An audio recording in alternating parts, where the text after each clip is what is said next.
Welcome dear rockets, कैसे हैं आप सभी। तो आज हम देखने वाले हैं डे ऑफ द डेड। दोस्तों, कमाल की जॉम्बी मूवी लेकर आए हैं, तो आखिर तक जरूर देखिएगा। मूवी की शुरुआत एक बंद पड़ी फैसिलिटी से होती है जहां पर कोई आता जाता नहीं है। इसी चीज का फायदा उठाकर दो कपल वहां पर आ जाते हैं, जिसमें ड्राइवर, उसकी गर्लफ्रेंड नीना, ड्राइवर का दोस्त गायल और उसकी गर्लफ्रेंड जेनिफर शामिल होते हैं। ये चारों मस्ती मजाक करने के लिए यहां पर आए हुए हैं, लेकिन इस बात से अनजान कि शहर में 24 घंटों का लॉकडाउन लगा दिया गया है, क्योंकि अचानक से किसी तरह का वायरस बड़ी तेजी से शहर के लोगों को अपना शिकार बना रहा था। इस चीज को रोकने के लिए शहर में मिलिट्री तक तैनात कर दी गई है, जिन्हें सख्त ऑर्डर मिला है कि वो लोगों को शहर के अंदर आने और बाहर जाने से बिल्कुल रोक दें। इस वायरस पर डॉक्टर्स जांच तो कर रहे हैं, लेकिन अभी तक कुछ पता नहीं चल पाया कि आखिर ये वायरस फैला कैसे और है क्या ये चीज, और इससे इफेक्टेड इंसान के साथ होता क्या है, इस बारे में अभी कोई जानकारी नहीं है। और इस लॉकडाउन की वजह से सभी लोग परेशान हैं कि अब करें तो करें क्या करें, क्योंकि कुछ लोगों को किसी से मिलने जाना था, तो कुछ लोगों को दूसरे शहर के हॉस्पिटल जाना था। लेकिन हालात इतने गंभीर हो गए हैं कि किसी की कितनी भी बड़ी प्रॉब्लम क्यों ना हो जाए, वो शहर से बाहर जा ही नहीं सकता। दूसरी तरफ ड्राइवर और बाकी जब उस वीरान फैसिलिटी के अंदर होते हैं, तो अचानक से कायल की तबीयत खराब हो जाती है। उसके नाक से खून बहने लगता है। वो खुद भी हैरान होता है कि अभी तो मैं बिल्कुल फिट था, अचानक क्या हो गया मेरे साथ, क्योंकि ना ही मैंने कोई नशीला पदार्थ लिया है और ना ही मुझे चोट लगी है। फिर ये खून निकला कैसे? इस चीज से बाकियों का भी मूड खराब हो जाता है कि हम यहां पर थोड़ा टाइम स्पेंड करने के लिए आए थे, और देखो कायल की तबीयत खराब हो गई।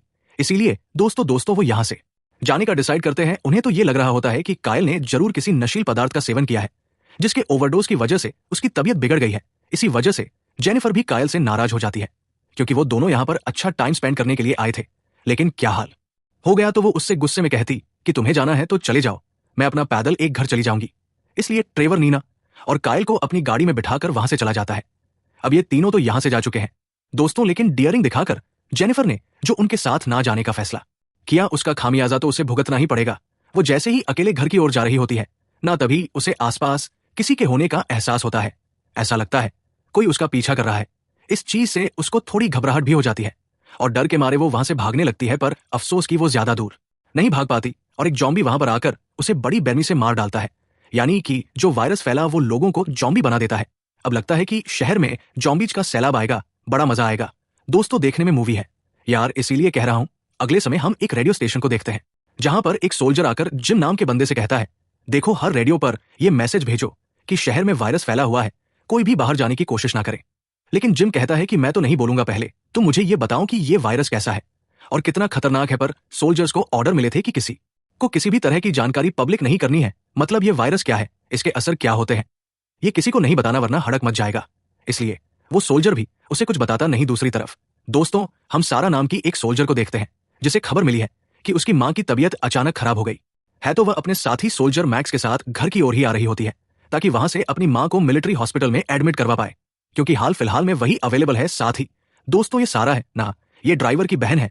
वो जैसे ही घर पर आती है ना, उसे वहां पर ड्राइवर और नीना दिखाई देते हैं। ड्राइवर से वो कहती है कि पागल हो गए हो क्या, शहर में वायरस फैला हुआ है और तुमने अभी तक मां को एडमिट नहीं करवाया, बताओ यार। ड्राइवर भी कहता है कि अरे अचानक से बीमार पड़ गई है, नॉर्मल सी सर्दी जुकाम होगा, ठीक हो जाएगी। उन्होंने हॉस्पिटल जाने से मना कर दिया था, वैसे इसलिए मैं तो लेकर गया नहीं। लेकिन हाँ, तुमने क्या कहा, वायरस कैसा वायरस, मैंने तो इसके बारे में सुना नहीं, पर हाँ, जब मैं कायल के साथ था तो अचानक से उसकी भी तबीयत खराब हो गई थी, बिल्कुल मां की तरह। उसकी नाक से भी खून बहने लग गया था, तो मैंने उसको उसके घर छोड़ दिया है। ये सुनकर सारा परेशान हो जाती है और तुरंत कायल के घर की ओर निकलती है। सोचती है कहीं वो भी वायरस से इफेक्टेड तो नहीं हो गया। लेकिन घर आने के बाद घर का हाल उसे दिखाई देता है दोस्तों, तो उसके होश उड़ जाते हैं, क्योंकि चारों तरफ सिर्फ खून ही खून होता है और सामने कायल के माता पिता की लाश पड़ी होती है, जिन्हें इतने बुरे तरीके से नोच कर खाया गया था ना, कि इसके बारे में दोस्तों आपको दिखा नहीं क्या है। खैर, बताने से भी आपका मूड खराब हो ही जाएगा सारा। और मैक्स को समझ नहीं आता कि आखिर यहां हुआ क्या, और ये कायल अचानक चला कहां गया, दिखाई भी नहीं दे रहा। इसलिए सारा तुरंत कैप्टन रोड्स को इसके बारे में बताती है कि आखिर हमने आयल के घर में क्या देखा। मतलब वो सारी चीजें बताती है जो घर में देखा। तो अब वहां से घर वापस आने पर सारा की मां की हालत भी काफी ज्यादा खराब हो जाती है, उसके नाक से भी खून बहने लगता है। इसलिए सभी उन्हें तुरंत गाड़ी में डालकर कर हॉस्पिटल के लिए निकल जाते हैं। हॉस्पिटल आने के बाद तो उन्हें अपनी आंखों पर यकीन ही नहीं होता, यहाँ एक या दो नहीं बल्कि पूरा का पूरा शहर इस वायरस की चपेट में आ चुका है। सभी का एक ही हाल होता है, अचानक से तबीयत खराब और नाक से खून बहने की वजह से सभी हॉस्पिटल आ गए हैं। हॉस्पिटल में बैठ तो क्या दोस्तों, खड़े रहने के लिए भी जगह नहीं होती। एकदम अफरा तफरी का माहौल बन गया है। इसीलिए सारा भी मजबूरन अपनी मां को वेटिंग लिस्ट में बिठा देती है, जहां ना जाने कब उसकी मां का नंबर आएगा, कुछ पता नहीं। पर इसके अलावा उसके पास कोई दूसरा रास्ता भी तो है नहीं। तभी सारा के पास साल जार नाम का एक सोल्जर आता है, कहता है डॉक्टर लोगन तुमसे मिलना चाहते हैं और वो ये जानना चाहते हैं कि आखिर कायल के घर में हुआ क्या। इसलिए सारा लोगन से मिलने उसके पास जाती है, जहां वो उससे पूछता है कि जो तुमने वहां 2 लाशें देखी उसकी हालत कैसी थी। क्या ऐसा लग रहा था कि उन्हें किसी जानवर ने मारा है या किसी और चीज से हमला किया गया है। सारा कहती है मैंने इतने ध्यान से तो देखा नहीं, लेकिन हाँ इतना जरूर कह सकती हूँ कि उनकी ऐसी हालत किसी जानवर ने नहीं बल्कि किसी इंसान के नाखूनों और दांतों से हुई है। पर आखिर कोई इंसान ऐसी बुरी तरह से किसी दूसरे इंसान को कैसे मार सकता है। तो लोगन कहता है कि चिंता मत करो, मैं इसके बारे में पूरी जानकारी निकालने की कोशिश कर रहा हूं। इधर उसी हॉस्पिटल में नीना के पिता भी एडमिट होते हैं, जिन्हें देखने के लिए नीना उनके वार्ड में जाती है। लेकिन तभी अचानक से जो वायरस का असर नीना के पिता पर होता है ना, वो उनके पूरे नर्वस सिस्टम पर अटैक कर देता है और ऐसा होते ही नीना के पिता एकदम से जॉम्बी में बदल जाते हैं। जॉम्बी बनने के बाद वो सबसे पहले अपनी पत्नी पर हमला करके उन्हें मार डालते हैं। नीना और ड्राइवर को अपनी आंखों पर विश्वास नहीं होता कि जो उन्होंने देखा वो सच में था या नहीं। वो दोनों एकदम घबराई हुई हालत में अपनी जान बचाकर वहां से भागते हैं, जहां अब पूरे हॉस्पिटल में जितने भी पेशेंट्स आए हुए थे उनके भी नर्वस सिस्टम पर वायरस का अटैक हो जाता है। मतलब कि दोस्तों सभी के सभी जॉम्बी बनने वाले हैं।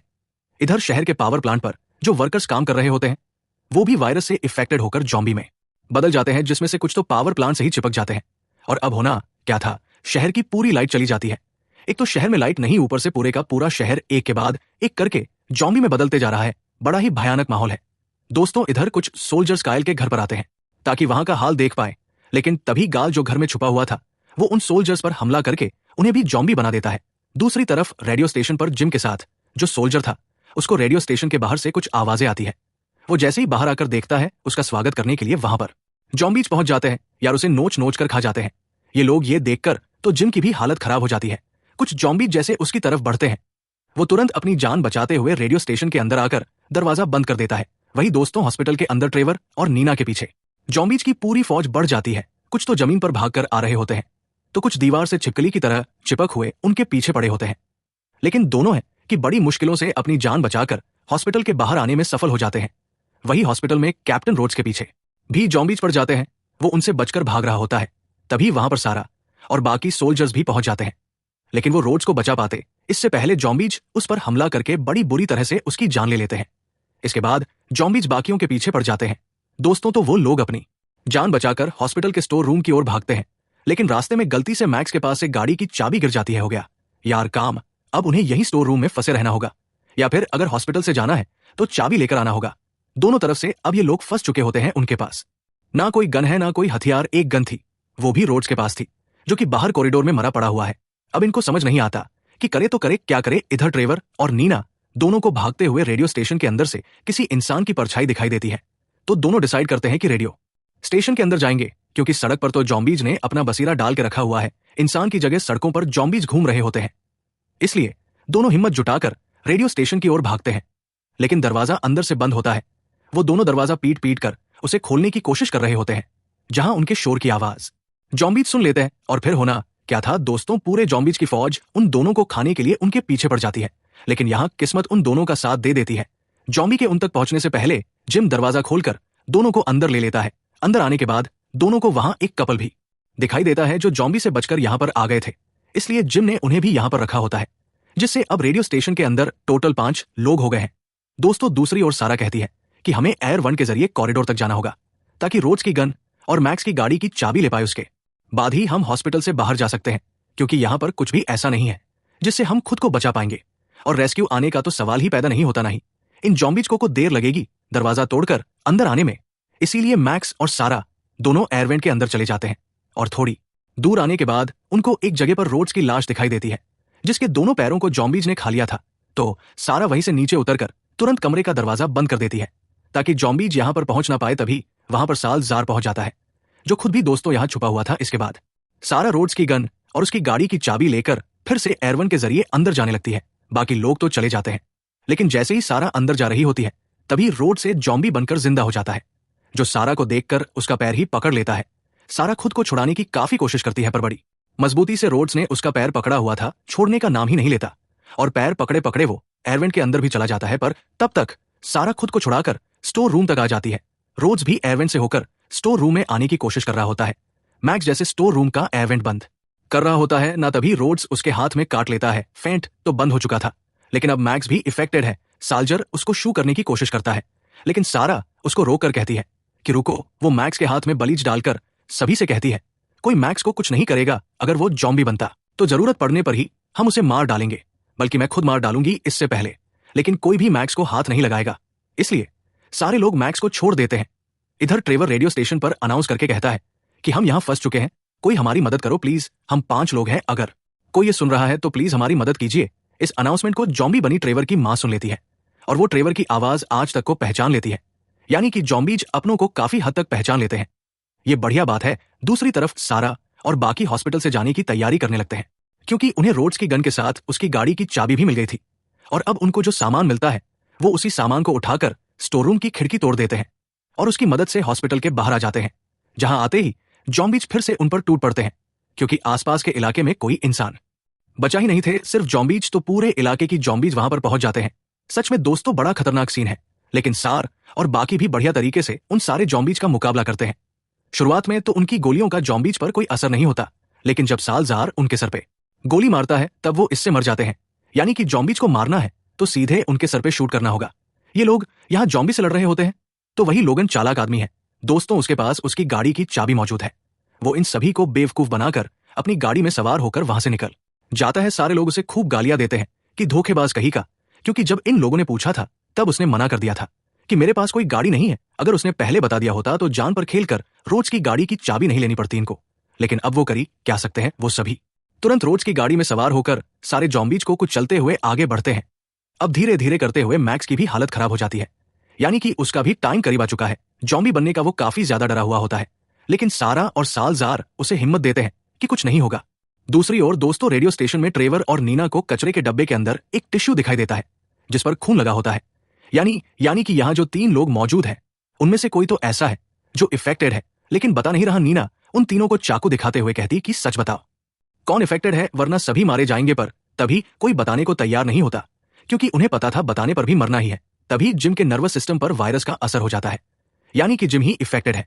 लेकिन वो जॉम्बी बन पाता इससे पहले नीना उसके दिमाग में चाकू घुसा कर खत्मा कर देती है उसका। इधर सार और बाकी लोग एक गन शॉप पर आते हैं।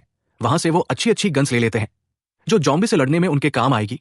तो वही मैक्स के ऊपर काफी हद तक जॉम्बी वायरस का असर हो जाता है। सारा उसे मारती नहीं बल्कि उसे बांध देती है ताकि वो हमला ना कर पाए। साथ ही साथ मैक्स जॉम्बी बनने के बाद भी सारा को पहचान रहा होता है, तो वो कोशिश भी नहीं करता उन पर हमला करने की। तभी सारा रेडियो पर ट्रेवर की आवाज को सुनती है जो मदद के लिए गुहार लगा रहा होता है। ये सुनकर सारा को पता चलता है कि ट्रेवर अभी भी जिंदा है, तो वो उसे बचाने के लिए गाड़ी रेडियो स्टेशन की ओर मोड़ लेती है। वही रेडियो स्टेशन पर ड्राइवर को खिड़की के बाहर उसकी मां दिखाई देती है जो रेडियो स्टेशन की तरफ ही बढ़ रही है। खिड़की से पता तो नहीं चलता कि वो जॉम्बी बनी है या नहीं, इसलिए वो सीधे उनको बचाने के लिए रेडियो स्टेशन से बाहर आ जाता है। लेकिन जैसे ही वो गेट खोलता है उसकी मां जॉम्बी बनकर उस पर हमला करने के लिए उसकी तरफ भागते हुए आती है। पर तभी सारा वहां पर आकर गाड़ी से मां को टक्कर मार देती है, जिस चीज को देखकर ड्राइवर घबरा जाता है। सारा कहती है ये हमारी मां नहीं थी, जिस टाइम मां इफेक्टेड हुई तभी से हमने उनको खो दिया था। अब जल्दी चलो यहां से, वरना हमारा भी यही हाल हो जाएगा। तभी घर के अंदर नीना के ऊपर पर उन कपल में जो महिला थी ना दोस्तों वो हमला कर देती है, क्योंकि वो भी इफेक्टेड हो चुकी थी। लेकिन ट्रेवर वहां पर आकर नीना को बचा लेता है। इसके बाद वो सभी रोड्स की गाड़ी में सवार होकर वहां से मिलिट्री कैंप जाने के लिए निकल जाते हैं, इस उम्मीद में कि वहां कोई मदद मिल जाए। रास्ते में हजारों जॉम्बीज उनका रास्ता रोक रहे होते हैं, पर सारा जॉम्बीज को सब्जी की तरह कुछ चलते हुए आगे बढ़ रही होती है। अब बड़ी मुश्किल से मिलिट्री कैंप आने के बाद उन्हें पता चलता है कि सारे सोल्जर्स भी वायरस का शिकार हो चुके हैं। उनको देखकर वो सोल्जर्स उनके पीछे पड़ जाते हैं। ये जॉम्बी सोल्जर्स थे तो उन्हें गन चलाना भी आता है, इसलिए वो गन से गोलियां चलाते हुए उनकी तरफ बढ़ने लग जाते हैं। सारा तो ये देखकर तुरंत तेज रफ्तार से भागते हुए वहां से आगे बढ़ जाती है। अब इन लोगों को समझ नहीं आता कि आगे जाए तो कहां जाए। ड्राइवर कहता है कि यहां से पास ही में वीरान फैसिलिटी पड़ी हुई है, रात भर वही रुकते हैं, सुबह होते निकल जाएंगे, क्योंकि रात में पता ही नहीं चल रहा किस तरफ से जॉम्बी जाकर हमला कर दे, कुछ पता नहीं। इसलिए सारा उसी फैसिलिटी की ओर बढ़ जाती है। अब दोस्तों आगे बढ़ते हुए कायल का जॉम्बी सीधे उनकी गाड़ी का कांच तोड़कर अंदर घुस जाता है। सभी गाड़ी से बाहर निकलकर कायल को गोलियों से भून देते हैं। इसके बाद वो सभी उसी फैसिलिटी की ओर भागना शुरू कर देते हैं। सारा ने अभी तक मैक्स को अपने साथ रखा हुआ है, जो कि बंदी बना हुआ है, लेकिन फैसिलिटी के अंदर आकर उन्हें पता चल जाता है कि यहां आकर उन्होंने अपने पैर पर ही लाड़ी मार ली है। यहां एक नहीं दोस्तों बल्कि पूरे जॉम्बी की फौज पड़ी है, मानो कि वो यहां पर आराम करने के लिए आए हो। सभी को देखकर जॉम्बीज उनके पीछे पड़ जाते हैं कुत्तों की तरह, इसीलिए जिसको जहां मिलती वो वही और भाग जाता। तभी भागते हुए वो एक ऐसी जगह पर पहुंचते हैं जहां लाइट्स वगैरह चालू होती है। ऐसा लग रहा होता है कि यहां पर अभी भी काम होता है। वहां आने के बाद उन्हें लोगन दिखाई देता है। वो खुद भी भागकर यहां पर आ गया था और यहां आकर वो कुछ पेपर्स को बर्बाद करने की कोशिश कर रहा होता है, जिसमें प्रोजेक्ट वाइल्ड फायर के बारे में जानकारी लिखी हुई है। सालाजार और सारा उस पर गत तानकर कहते हैं कि बता, आखिर प्रोजेक्ट वाइल्ड फायर है, क्या तो जरूर इस प्रोजेक्ट का हिस्सा हो। गह तभी इस पेपर्स को बर्बाद करने के लिए यहां पर आए हुआ है, बता वरना यही शॉर्ट कर देंगे। तब डर के हमारे लोगन उन्हें बताता है कि मैं और मेरी टीम के बाकी के डॉक्टर्स एक ऐसे वायरस पर काम कर रहे थे जिसे अगर दुश्मनों पर छोड़ दिया जाए तो वो उनके नर्वस सिस्टम पर अटैक करके उन्हें 5 से 7 घंटों के लिए बिल्कुल शांत कर देगा। इसकी मदद से बिना हमला किए हम हमारे दुश्मनों का सफाई कर देंगे। ये हमारी सोच थी, लेकिन हमने जो वायरस बनाया था उसने नर्वस सिस्टम पर अटैक तो किया, लेकिन उसने इंसानों को 5 से 7 घंटे रोकने के बजाय जॉम्बी में बदलना शुरू कर दिया। सबसे पहले तो हमारे डॉक्टर्स इफेक्टेड हुए सारे जान बचाकर यहां से वहां भागने लगे। इसी वजह से ये वायरस शहर में फैल गया और लोग जॉम्बीज में बदलने लगे। सलाजार कहता है कि तुम लोग वायरस से इफेक्टेड क्यों नहीं हुए फिर? तब लोगन बताता है कि ये इंसान के इम्यून सिस्टम पर डिपेंड करता है। जिसका इम्यून सिस्टम अच्छा होगा उस पर वायरस का असर नहीं होगा, लेकिन अगर जॉम्बीज ने काट लिया तो इम्यून सिस्टम भी जाएगा तेल लगाने। तुम उसी टाइम जॉम्बी बन जाओगे। तो हमें जल्द से जल्द यहां से निकलना होगा, क्योंकि सबसे ज्यादा जॉम्बीज यही मौजूद है। और अब सारे लोग उस फैसिलिटी से बाहर जाने की कोशिश करते हैं, लेकिन तभी एक डॉक्टर का जॉम्बी आकर पीछे से लोगन को उठा लेता है और उसके शरीर के चिथड़े बनाकर नीचे फेंक देता है। ये देखकर तो बाकी सारे लोग एकदम से तंग रह जाते हैं कि ये क्या हुआ। इस तरह यहां से वो सभी 2 ग्रुप्स में बंकर पहाड़ जाने का रास्ता ढूंढने लगते हैं, लेकिन जिस ग्रुप में सारा और साराजार शामिल होते हैं वहां कई सारे जॉम्बीज पहुंच जाते हैं जो सलाजार पर हमला कर देते हैं। इसलिए वो खुद का बलिदान देते हुए सारा को वहां से भाग जाने के लिए कहता है। अब वो जाना तो नहीं चाहती थी, पर मजबूरन उसे वहां से भागना पड़ता है। तभी दोबारा से उसके पीछे जॉम्बी पड़ जाते हैं, लेकिन समय रहते ड्राइवर उसे पकड़कर एक कमरे में लेकर आ जाते हैं जहां कई सारे सिलेंडर्स रखे होते हैं। वो तीनों मिलकर फिर एक प्लान बनाते हैं कि हम पहले फैसिलिटी के सारे जॉम्बीज को लालच देकर यहां पर बुलाएंगे और जैसे ही वो यहां पर आएंगे हम सिलेंडर में आग लगा देंगे, जिससे सारे जॉम्बीज का खात्मा हो जाएगा। उसके बाद ही हम फैसिलिटी से जा सकते हैं। इस काम के लिए सारा ही खुद को जॉम्बी का चारा बनने के लिए तैयार हो जाती है और ट्रेवर और नीना को सिलेंडर तैयार रखने के लिए कहती है ताकि मौका मिलते ही सभी को उड़ा दे। तो जैसे ही सारा आगे बढ़ती है ना, तभी कई सारे जॉम्बीज उसके पीछे पड़ जाते हैं। डॉक्टर का जॉम्बी पीछे से सारा को पकड़कर उसे खाने की कोशिश करता है, लेकिन तब वहां पर मैक्स आता है जो जॉम्बी बना हुआ है। लेकिन तब वो सारा को बचाने वहां पर पहुंच जाता है, क्योंकि वो सारा से प्यार जो करता था और उसको मरता हुआ नहीं देख सकता। सारे जॉम्बीज और मैक्स के पीछे पड़कर उसका सिर धड़ से अलग कर देते हैं, लेकिन तब तक सारों को यहां से भागने का टाइम मिल जाता है। बेचारे मैक्स के साथ बुरा हुआ यार, उसे भी बच जाना चाहिए था। वैसे खैर हम क्या कर सकते हैं। इसके बाद सारा सारे जॉम्बीज का ध्यान अपनी तरफ खींचकर उसी सिलेंडर वाले कमरे के पास लेकर आती है जहां ट्रेवर और नीना ने सारे सिलेंडर्स में आग लगा दी होती है। और ये आग इतनी भयानक होती है कि पूरे फैसिलिटी की हर गली में आग लपेट कर पहुंच जाती है। जो भी जॉम्बी रास्ते पर आता उसे जलाकर राख कर देती। इससे होता यह है कि फैसिलिटी के सारे जॉम्बीज मारे जाते हैं, जिनके मरने के बाद सारा, ट्रेवर और नीना तीनों गाड़ी में सवार होकर दूसरे शहर के लिए निकल जाते हैं, जहां रेडियो पर अनाउंसमेंट हो रहा होता है कि मिलिट्री ने जॉम्बीज पर कंट्रोल बना लिया है, इसलिए घबराने की जरूरत नहीं है, कुछ दिनों में सब कुछ नॉर्मल हो जाएगा। लेकिन उनके इतना कहते ही कैमरामैन के ऊपर ही दोस्तों जॉम्बी हमला कर देता है। बेचारा, पहली बार कैमरामैन भी मारा गया। इसका मतलब जॉम्बी अभी तक खत्म नहीं हुए और इसी ड्राव नी एंडिंग के साथ ये मूवी यहां पर खत्म होती है। बाकी दोस्तों, मुझे पता है आप जॉम्बी फैन ज्यादा हो, तो वीडियो को लाइक करो, चैनल को सब्सक्राइब ध्यान रखिएगा अपना। And finally thanks for watching.